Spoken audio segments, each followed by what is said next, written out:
So bilang usa ka inahan mga igsoon, dapat kabaluta kung unsa o giunsa nato paggamit ang pulong nga gugma mga igsoon sa pagtudlo sa atong mga anak. Welcome back to Born to Praise TV channel. We are created to praise and worship God.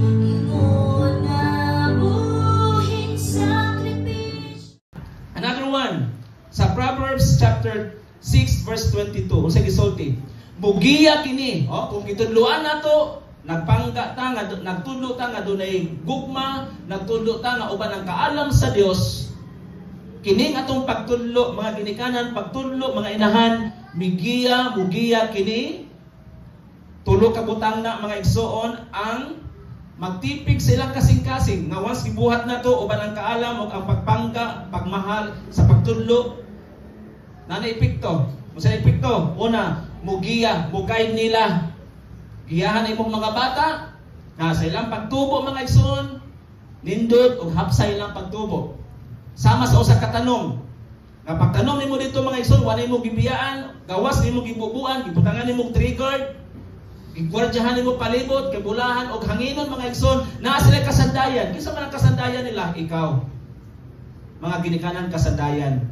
Pinaagi sa pagmatuto, pagmahal, pagpangga, pagtudlo. Mugiya kini sa ilang kinabuhi. Kaya ang bata nga binayaan walay direction. Kung ang inahan mga igsoon ang una-una nga mabuhi, matawid nila ilang pamilya mo ato sila sa gawas nasod, ang mga anak sa ilang amo mo iyang gigiyahan. Pero ang iyang kaugalingong anak wala magiyahi. Kinsay nagiya nila? Ang kalibutan nagiya sa ila. Muna nga bilang caregiver sa atong mga anak, spiritual advisor sa atong mga anak, dapat ang kaugalingong inahan gyud ang mangunay. Amen. Kaya ikaw may nakabalo anak. Right? Ikaw may nakaibalo, anak. Magtipig. Then, magpahinumdum. Take note, magpahinumdum. Hinumduman ka sa imuhang mga anak, mga igsoon. Sa bisan, unsay imong buhaton. Hinumduman ka na nila. Di ba? Na mga anak, nga dili gani Kristohanon mingon, dito ko malimot sa akong inahan sa una. Ngayon, ani ko nila ipamatuto. Wala ko nila pasagdi. Bisan, pobre lamang kami, pero malipayon o malinawon mi kami nga pamilya. Bisan dili mi haruhay sa pagpuyo, pero ang pagmahal o pagtudlo wala gihikay sa among mga ginikanan. Pagkanindot paminawon ingon anak. Pero kung nagbilin kag legacy nga wala ka naghimog maayong tinugyanan or himong panag-ingnan nga inahan, pingon na ka, beresi. Nabi na lang tao ganiha, siyang katuig silang nagbulagay bilang inahan, bilang amahan o anak. 9 years. 9 years sila. Nganong nilagyo ang bata, ang iyahang iyahang anak tungod kay sige siya gikastigo siyang papa. Sige gikastigo, ginakulata, hubog iyang papa. Ya singari siya o kanabang pangulipas, o sana mamalikas o pamalikas dili kulipas. Pamalikas mo nay madungog kanunay sa iyang anak. Nya buktong anak. So nihilom siya og biya sa iyang pamilya og hangtod nga after 9 years kung wala pa to yung usa ka vlogger nga gigamit sa Ginoo dili sila magkita. Hastang danguy-nguya nila. No? So ingon ana mga igsoon kung dili nato maayo pagpurma ang atong pamilya makawatak-watak. Di ba? So kung magsugod ang pamilya, kinahanglan na edukasyon yun ang pundasyon. Edukasyon sa pulong sa Ginoo. Kay mao ni mga igsoon ang mugiya, mao kini ang magtipig, mao kini magpahinumdum kanato bisan asa ta paingon. Bisan unsay atong buhaton mga igsoon. Hallelujah, dalay ko ng atong buhi nga Dios. Napabailain? No?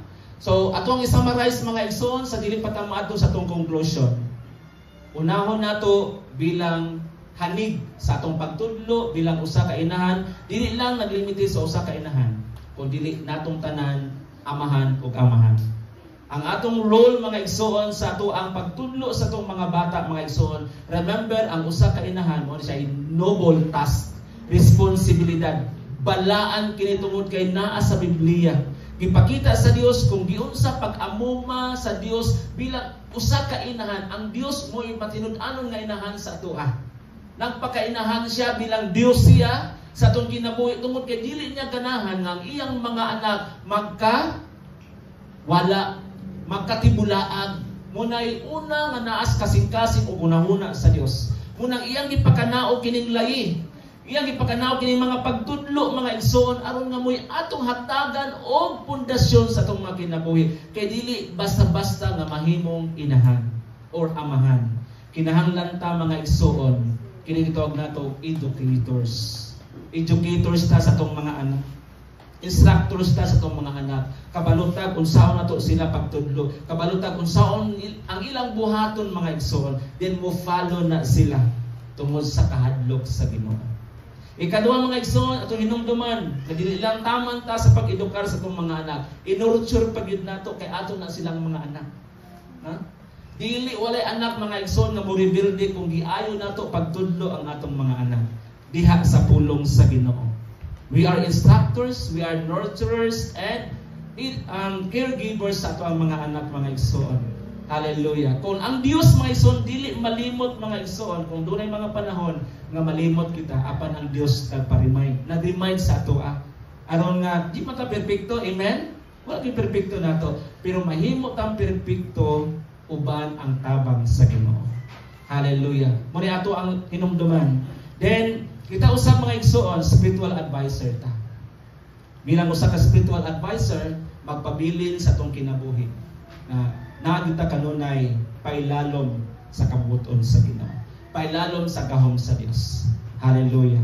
Sa katapusan mga igsoon, sa atong conclusion, ang usa ka inahan aron nga makapahimuot siya sa Dios diha sa paghigugma, diha sa pag-atiman, no? Kayong TLC ba? Sa to, TLC? Tender, loving, and caring. No? TLC. Mo ni mga igsoon ang mga adjectives, mga buluhaton, mga igsoon nga mahimutang masuod sa Ginoo, malipayon ang Dios kanato. Then ginurture nato, gitudluan nato atong mga anak, mga igsoon diha sa kabubuton sa Ginoo, sa paghigugma sa Dios. Muna pinakamaayo, tudluan ang bata sa paghigugma sa Dios. Diba? Ug dili siya mobiya niini bilang iyang pundasyon. Bisan bata na sila, but yet they will know na dunay usa ka maayong inahan nga nagpakabana sa iyahang kaugmaon. Hallelujah. Bilang usa ka inahan mga igsoon, ipabarog ta sa Dios aron nga higugmaon ang Dios una sa tanan. Ipabarog ta sa Ginoo aron nga i-instill nato diha sa pagtuo mga igsoon. Let us always cultivate the faith of our children. Kay ang kalibutan influencer, dapat kita mo influence sa kalibutan, dili kay kita mo i-influence. O pinaagi niini sa itong paghigugma, pagtagal sa itong mga anak, i-instill, itudluan na ito sila, nga mo-grow, mutubo sila sa pagtuo. Wala nga, sa imong pagduol sa church, ayaw ibilin imong bata sa church, as a balay, that as a church. Kay usanis sa pamaagi mga igsoon, nga itudluan na ito sila sa pagtudlo bilang Diyos mo. Kay kining kalibutan mga igsoon, dili ni ato ang puloy-anan nga permanente. Ang atong puloy-anan nga permanente tuas sa langit nga matahon. Muna gisaad sa Dios.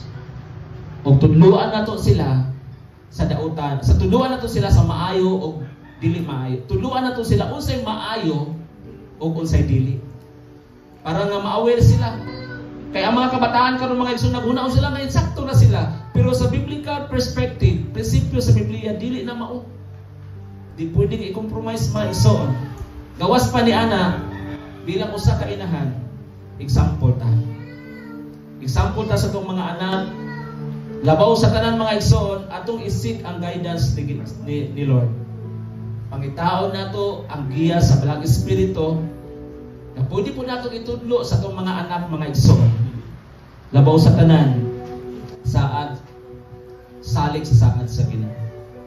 There are times na you are so heavy, bugat na kaayo mga igsoon, doon ay mga panahon kung bugat na gid kaayo. Seek guidance to God. Then trust His promise. So saad sa Ginoo, He will never leave us nor forsake us. Hallelujah. Manindog ta mga igsoon. Ug ato ipataas ang ngalan sa Ginoo sa iyang pagkamaayo. Daigo na to ang Dios tungod sa iyang pagpahimangno nato. Mainahan man ikaw or maamahan man ikaw o anak man ikaw. Ang gusto sa Ginoo mga igsoon, ibayaw nimo ang Dios. Ihalad ang imong kinabuhi diha sa tubangan sa Ginoo. Kay mao kini ang makapahimaya sa Dios, mao kini ang makapalipay sa Ginoo. Igsoon, bot pa ka nga imuhang mahatag ang imong pinakamadabest diha sa Dios. Wala pagsugo ang Ginoo nga imong iperpektong imong kaugalingon. Wala magsulti ang Dios. Apan ang gusto sa Ginoo nga muduon nas Ginoo. Ipataas ang Dios diha sa mga pagdaig. Hatagan atong higayon ang atong kaugalingon nga makigsulti sa Ginoo. Pasalamati ang Dios. Everybody, let us pray all together. Hatagan atong panahon nga simbaon ang Dios. Pasalamatan ang Ginoo. Hallelujah. Worship is not all about singing, but it's all about praying as well. Hallelujah. Let us pray. Paghimutan mga pag-ampo diha sa Ginoo, pasalamatan nato ang Dios. Hallelujah. Sa imong nahimutanan, sa imong pagbarog diha karon. Hangyua ang Dios. Nagiyahan kaniya. Hangyua ang Dios nga imong atimanon ang imong pamilya. Inubanan sa tabang sa Ginoo. Hallelujah. Come on church, let us pray all together. Pangayuan sa Ginoo mga igsoon. Ang angay nimong pangayuon, nasayod ko nga dunay gimong aton sa imong kinabuhi. Nasayod ko nga dunay kay pangayuon sa Dios. Nasayod ko nga ang imong tumong sa kinabuhi, matupad nimo ang imong gipangandoy sa kinabuhi. Og nining panahon na hatagan atong panahon ng Dios. Magki-communicate ta sa Ginoo. Pwede ka makaampo sa hilong, pwede ka makahampo. Hallelujah nga imong express ang imong kaugalingon diha sa buhing Dios. Pagpaubos na tubangan sa Ginoo. Yes Lord, dalaygon ka sa tapusan Ginoo. Gi-honor ka namo Lord. Gibayaw ka namo Ginoo ining mga orasa tungod sa imong mga pulong na nagpurma sa among pagkatawo Ginoo. Dili mi mabuhi Ginoo Dios kung wala ang imong giya. Dili mi mabuhi Ginoo Dios kung wala ang imong tabang.